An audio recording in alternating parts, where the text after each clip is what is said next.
Enwelu m enyi nwoke n'obodo oyibo na 2003. Ụdị a na-abọ wee na-akwụ. So this guy na-enye m ife nchọ and afụrụ m ya n'anya so much. Ọ na-enye m ego na-take care of me. Ịghọtara kịta.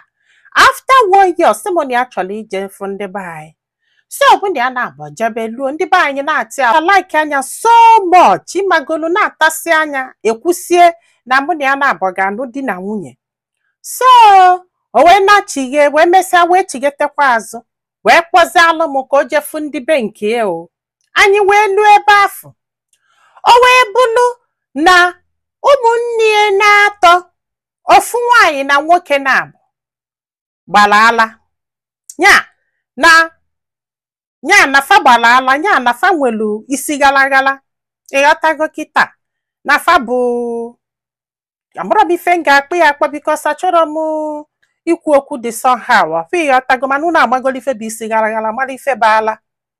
So ọkwanịa nya wee data wee gwa ndị befa wee sị na ọ ma nọ the guy na ife a bụ red flag. Man ya love this guy so much. Nya wee jụba the guy si a ka ezikwe n'ife menụ. Ọ sị nọ ndị mmadụ felefe ife anwụ na-emefa. Ịghọta na nọ ndị mmadụ ajọ afọ ndị mmadụ bụ ife gbara ụmụnne ya ala. So papia konyanwa sef wee je wee mee investigation ndị agbata obi wee sị na dịtịdịdụ na ọbalafa na nwanne mami ya na-anụ di na ebe ọ na-anụ di mụta nwa na ofu nwa ya gbara ala na mama nnekwu na the sentinel na-emie na nwanne papia ka nwanne papia na the sentinel na-emie mana the boy na-ayụ ya na-asị ya dat na ife a bụ nnọọ ife ndị mmadụ ịmagola out of ajọ obi ndị mmadụ ka o ji eme ụmụnne.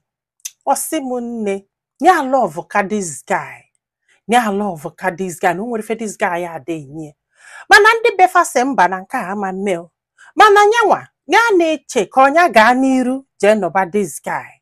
Ọ sị m na ike kwụọla ọtọ wee gwa ya wee sị ka ya wepụta ebe a ka amala ife ndị mmadụ lo. Ọ bụlụ gị ọ ga-akwụsị gị ịnụ the guy maka na ụmụnne na-atọ gbara ala. Ka onye gaa n'iru n'ụba the guy regardless ebe ọ fụrụ ya n'anya ebe dati na-emere nyanwa affect. Mana ọ bụkwa na ya gaa n'iru n'ụbịa na ndị befa ama support ya maka na ndị befa si na fa chọrọ na ala afa abụgo red flag mana nyanwa ịgbagonu ike gwụlo nne na wow. Ọ bụgodu na ị chọrọ ịnụ nwoke ndị befa nwere isi ịghata kịta galagala which ndị be anyị na-eje address and this is the reason eji eje address before anụba di na nwunye.